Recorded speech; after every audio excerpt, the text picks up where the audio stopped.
In this video, I'm going to show you how to get a white background behind your own images if you have uploaded some into Canva if you're using stock photos from within Canva.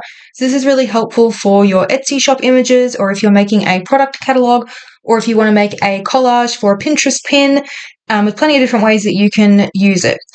So I'm going to use a photo that I have uploaded, and then I'll also show you if you are using a photo from within Canva. So I really like these pens that I found at Walmart. They're pen and gear pens. So let's say that I was doing a shop type blog post, and I had a collage of all the items in that blog post I was recommending. Maybe it's like a favorite planner supplies blog post, something like that. And I wanted all of the images to look cohesive and look the same. Then I want to get rid of the background. So if you click on your image, click on background remover, and you'll notice it has the little icon. So it is only included in the Canva Pro, so the paid version. So if you don't have Canva Pro, you won't be able to use this, but you saw how easy that was. I just clicked it once and it immediately took out that background for me. And now I can resize this image. I can put it in whatever else I want to use it with. It's also helpful for Pinterest pin images if you want to add text over the top, and you can add a different colored background behind it if you choose. So that's how you do it with your own photo. If you had a photo from within Canva, so let's say I was doing a maybe like a gift guide for a traveler, something like that, we can search, let's say, suitcase, and we'll go to photos.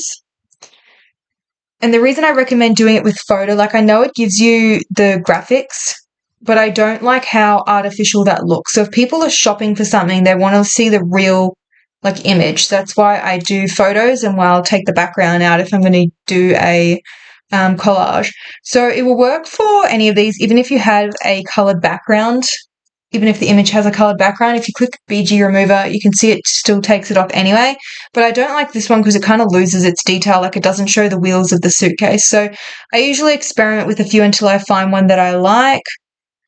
And one that I did find that I did not think it was going to actually work was this one. And if you click it again, it actually got rid of everything except those two suitcases. It kept all the wheels, etc. But with this one, it's got this really big gap on the sides, which is kind of annoying. So if you click on the crop button up the top here, you can then drag it in so that you only end up with the part of the image that you wanted, and press enter to apply the change. And now you can see it takes up way less space, and you can double left click if you didn't like how you cropped it to get that menu back. You can then add a colored background behind it.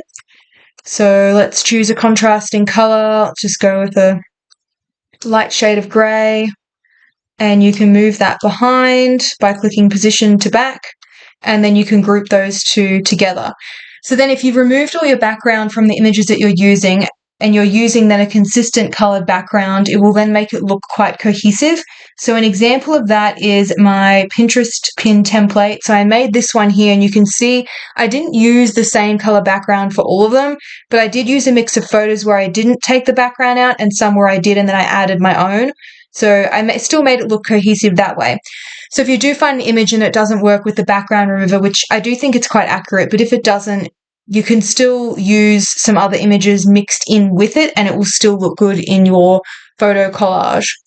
So that was it for this video. I hope you found it helpful. If you want more Canva tutorials, don't forget to subscribe, and I have some more on my channel, so go and have a look at those.